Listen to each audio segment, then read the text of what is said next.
Sr. Presidente, muito bom dia a todos. Sr. Ministro, Sra. Secretária de Estado, muito bem-vindos à Comissão. Naturalmente é um gosto tê-lo entre nós e, em representação do Grupo Parlamentar do PS, Sr. Ministro, dizer-lhe que, efetivamente, passados 90 dias, quando o anterior Governo tomou posse, ouvimos aqui o Grupo Parlamentar do PS insurgir-se, dizendo que tinha havido um apagão na igualdade, na política da igualdade. Passados 7 meses desde que Vossas Excelências estão no poder, agora sim, no entendimento do Grupo Parlamentar do PSD, há algum apagão nestas matérias. E o que é que queremos dizer com isto, Sr. Ministro? Naturalmente entendemos que Vossa Excelência trata bem estas matérias, tem gosto em trabalhar com elas, mas isto não nos basta. Não bastam anúncios, não bastam intenções, não bastam medidas relevantes. Entendemos que são necessárias medidas concretas e aquilo que parece que está neste momento a verificar-se é em todo uma absoluta gestão daquilo que já estava no terreno. Em algumas matérias, Sr. Ministro, naturalmente entendemos que são necessárias a prossecução das medidas que já estavam implementadas, mal seria se assim não fosse, mas o nosso entendimento é que de facto há muito pouco trabalho efetivo e muito poucas novidades. Colocar-lhe então algumas questões, Sr. Ministro. Verifiquei ontem que foi apresentado um estudo sobre o uso dos tempos, que faz parte, naturalmente, como todos os grupos parlamentares sabem, de um pacote de projetos financiado pela eGrants, que foi lançado em 2013 e era suposto estar concluído em abril de 2015, mas naturalmente há as moratórias que sempre se aplicam, e estes projetos tinham 4 dimensões, salvo erro, e este é um desses projetos. Efetivamente, os dados que resultam deste estudo não são grande novidade para nós. Eu confesso que fiquei muito espantada com parece-me ser uma conclusão, e uma das perguntas que eu lhe coloco, naturalmente com a minha curiosidade de mulher portuguesa, é este universo de pessoas, esta amostra de que ouvimos aqui, este inquérito parece que resultou da audição de 10.146 pessoas. Um jornal que fala destas matérias diz também que foram realizadas 50 entrevistas de fundo a homens e mulheres, mas a mim confesso que me causa algum transtorno esta inevitabilidade, esta conclusão que parece resultar deste estudo, que é não tanto dos números que resultam da ocupação que as mulheres têm de mais tempo em trabalho não pago, mas da conformação, da inevitabilidade que resulta destes números, no sentido que 7 em cada 10 mulheres considera justo este excesso de trabalho doméstico para além do horário que os companheiros têm a menos. E esta conformação causa-me efetivamente alguma curiosidade. Os dados, os últimos oficiais que tínhamos, com os quais tínhamos algum contacto, por exemplo, os da OCDE eram de 1999, em que a ficha técnica de Portugal era pública. Também há relatórios da OIT nesse sentido, que também já os debatemos aqui em sede de subcomissão, mas a questão, não sendo esta novidade deste diagnóstico, a questão, Sr. Ministro, é se este estudo aponta medidas. Quais é que são as medidas que este estudo aponta? Porque, efetivamente, havendo só um estudo, estes números, pese embora nos causem alguma curiosidade, só estudar não chega. Será melhor também apontar algumas medidas concretas. No demais, Sr. Ministro, uma outra questão. Relativamente à regulamentação da Lei 129, que estabelece o regime jurídico aplicável à prevenção da violência doméstica, à proteção e à assistência das suas vítimas. Saberá naturalmente que a Assembleia da República aprovou em setembro do ano passado este regime jurídico, uma alteração, a terceira alteração, aliás, a este regime jurídico, e com o objetivo de adequar um dos principais instrumentos legais de proteção das vítimas à Lei da Violência Doméstica. Uma realidade dinâmica que impõe um constante esforço dos mecanismos de proteção da vida e segurança das vítimas e o natural aprofundamento de medidas de apoio à sua reinserção no meio social e laboral. Foi também aprovada a reorganização da rede nacional, por um lado formalizando a integração da mesma de respostas com acolhimentos de emergência, reforçando também os mecanismos de articulação das várias entidades que integram a rede. Os homicídios que ocorrem em contexto de violência doméstica foi outra das motivações especiais que teve por base esta alteração à lei da violência doméstica, que de facto vem revelar que esta realidade dura continua a carecer de ser combatida. Deste modo, esta lei lei preveu a criação de uma equipa de análise retrospectiva de homicídio em violência doméstica, constituída por representantes, o Sr. Ministro naturalmente sabe, de serviços de administração pública, com intervenção na área, e também de um ou uma representante do Ministério Público, que deveria naturalmente realizar esta análise retrospectiva das situações de homicídio ocorrido em contexto de violência doméstica que tenham sido já objeto de decisão judicial transitada em julgado ou de decisão de arquivamento, com o objetivo de serem adotadas no futuro pelos serviços da administração pública novos procedimentos ou metodologias de natureza preventiva. Era necessário, aliás, a Sra. Secretária de Estado anunciou que esta portaria que seria necessário ser publicada para regulamentar esta lei, a Sra. Secretária de Estado penso que terá anunciado que estaria já para a assinatura. Nós não temos ainda conhecimento da sua publicação. Naturalmente que com esta solução se pretende refletir e partir de casos concretos com decisões transitadas em julgado sobre a necessidade de aprofundamento de revisão, de adequação e agilização dos procedimentos dos serviços, também no sentido de reforçar a prevenção da proteção das vítimas e tentar evitar a ocorrência de outras mortes.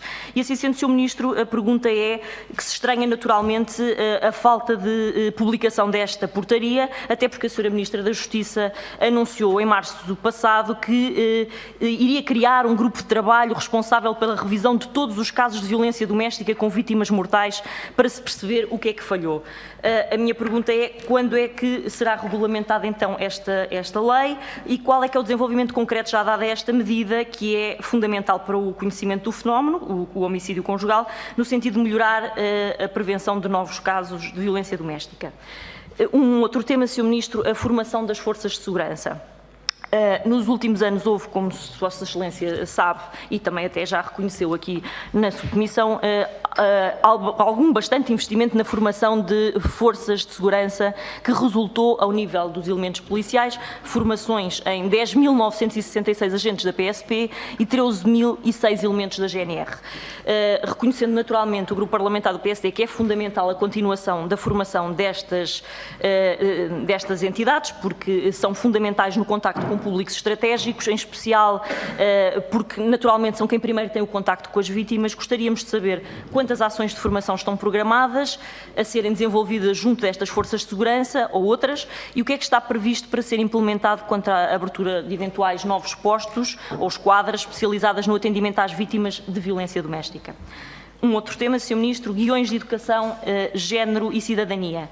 É naturalmente reconhecida a relevância pedagógica dos guiões de educação, género e cidadania nos vários ciclos, desde o básico ao secundário, para a utilização dos docentes. Gostaríamos de saber qual é que é o ponto da situação da utilização destes manuais de educação, nomeadamente ao nível da sua distribuição e quantas ações de formação para docentes é que estão programadas para o corrente ano. Isso para todos os níveis de ensino e qual será a cobertura geográfica efetiva destes manuais. Nós sabemos que alguns foram distribuídos, queríamos saber se efetivamente estão a ser utilizados. Um outro ponto, Sr. Ministro, concertação social. O Sr. Ministro, a última vez que esteve entre nós, penso que anunciou aqui, aliás, que iria apresentar à Comissão Permanente da Concertação Social, no dia 25 de maio, salvo erro, aquilo que Vossa Excelência denominou por uma agenda para a igualdade e, de acordo com os ecos ouvidos na imprensa, a reação dos representantes das confederações patronais não terá sido muito favorável. Foi o que lemos, Sr. Ministro, à introdução da designada e chamada Lei de Cotas, anunciada desde fevereiro passado. Mas aquilo que lhe perguntamos, Sr. Ministro, é que em face das declarações de responsáveis, como por exemplo o Presidente da Confederação Empresarial de Portugal, CIP, António Saraiva, que declarou: devíamos premiar o mérito independentemente dos géneros, as pessoas devem ser distinguidas pelo mérito, não pela raça, credo ou sexo. Ou as declarações de João Vieira Lopes, Presidente da Confederação do Comércio e Serviços de Portugal: devemos premiar o mérito independentemente dos géneros, não simpatizamos com as cotas. E, portanto, em face destas reações, gostávamos de saber qual é que é o ponto da situação das negociações. Sabemos naturalmente que o Sr. Ministro levou 5 pontos a esta reunião e quando é que o Governo pensa apresentar efetivamente as suas propostas ao Parlamento? E como é que vai coordenar as suas propostas, Sr. Ministro, com estas declarações que estas entidades preferiram? Um outro tema, Sr. Ministro, relatório anual da Segurança Interna RASI 2015. Como sabe, eu já lhe coloquei, aliás, esta questão, este RASI desagrega pela primeira vez o homicídio conjugal dentro da categoria genérica dos homicídios. Esta situação tem contribuído de forma relevante para a análise e o conhecimento objetivo deste fenómeno, como decorrência fatal do crime de violência doméstica. No último relatório, o homicídio conjugal não vem discriminado, aparece subsumido numa categoria mais genérica de homicídios ocorridos em contexto familiar e dependência económica. E, apesar de já ter sido questionada a Sra. Ministra da Administração Interna, entendemos nós que ela não foi minimamente esclarecedora quanto à razão que conduziu a tal opção. E gostaríamos de saber se o Sr. Ministro está inteirado das razões que conduziram a tal omissão dos dados e se, enquanto responsável governamental pela coordenação das políticas públicas da prevenção e combate da violência doméstica, o que é que tenciona fazer para garantir que estes números oficiais de homicídio conjugal sejam conhecidos. Porque, Sr. Ministro, efetivamente, se desaparecem indicadores que durante 4 anos, salvo erro, existiram, não nos parece que, por exemplo, o termo comparativo que conseguimos fazer dos últimos anos nos seja permitido fazer esta continuidade de avaliação. Mais um tema, Sr. Ministro, tráfico de seres humanos. No que respeita a este combate e tendo em conta a relevância natural desta temática, agora que se assumem circunstâncias de elevado risco associados aos fluxos migratórios de refugiados, e em especial quanto ao elevado número de crianças desacompanhadas, que efetivamente, Sr. Ministro, saúdo o anúncio que fez em efetivamente haver este grupo que passa a ser acompanhado de forma diferente e a disponibilidade que Portugal manifestou, porque efetivamente os números que resultam do conhecimento que nos vão chegando de várias entidades de crianças desacompanhadas em situações de risco são preocupantes e parece-nos de todo que é bom que estas crianças, este grupo de risco, seja acompanhado de forma diferente. E assim gostávamos de lhe perguntar, Sr. Ministro, quantas vezes é que já reuniu este ano a rede de apoio e proteção às vítimas de tráfico? Esta rede saberá que foi criada em 2013 e conta com o envolvimento de várias entidades públicas, ONGs, que têm desenvolvido trabalho também nesta área, e este diálogo permanente entre os seus diversos membros parece-nos a nós que permite um maior aprofundamento da sinalização e apoio a estas vítimas. E, portanto, gostávamos de saber se esta rede já reuniu alguma vez este ano. E, por fim, Sr. Ministro, os refugiados. Sabemos que é um tema que Vossa Excelência acompanha, aliás, deu-nos nota disso agora no início desta nossa reunião, mas gostávamos de transmitir, Sr. Ministro, que o Grupo Parlamentar do PSD fez várias visitas no terreno a várias instituições e foram-nos manifestadas algumas questões que naturalmente temos que lhe colocar.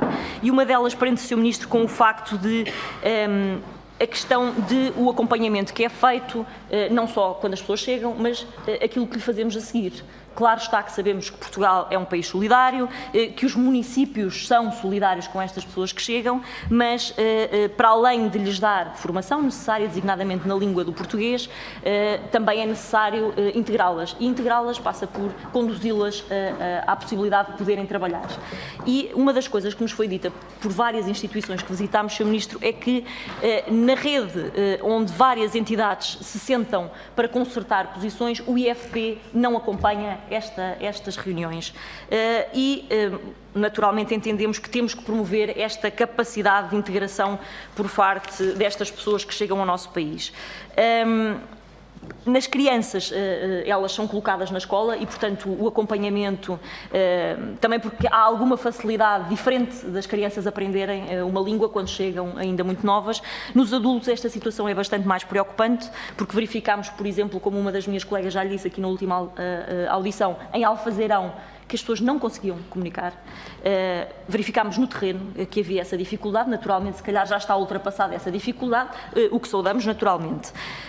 Mas esta possibilidade de as pessoas ficarem tem de facto que estar ligada à possibilidade das pessoas poderem trabalhar, na sequência também poderem aprender a nossa língua. Alguns programas terminam em agosto, Sr. Ministro, e naturalmente entendemos que estas pessoas, para além do apoio que têm junto a estas instituições, se não estiverem integradas, terão muita dificuldade em continuar no nosso país. E sabemos que o Sr. Ministro terá naturalmente noção disto e gostávamos de saber qual é que era a sua opinião. Outra das questões que nos foi levantada foi a questão das equivalências ao nível dos estudos. Sr. Ministro, verificámos na plataforma dos refugiados que é suposto o Ministério da Educação fazer um exame de diagnóstico quanto a esta avaliação que é feita dos diplomas e das certificações das pessoas. É isto que está no site da plataforma. E a minha pergunta, Sr. Ministro, é se o Sr. Ministro está a acompanhar e a coordenar com o Ministro da Educação esta questão. E, por fim, gostávamos que efetivamente comentasse uma notícia que veio a público nas últimas semanas, que se prende com o facto de uma família de refugiados sírios que estava localizada em Mangualde, apenas durante 2 semanas não estar já no sítio onde se presumia que devia de estar.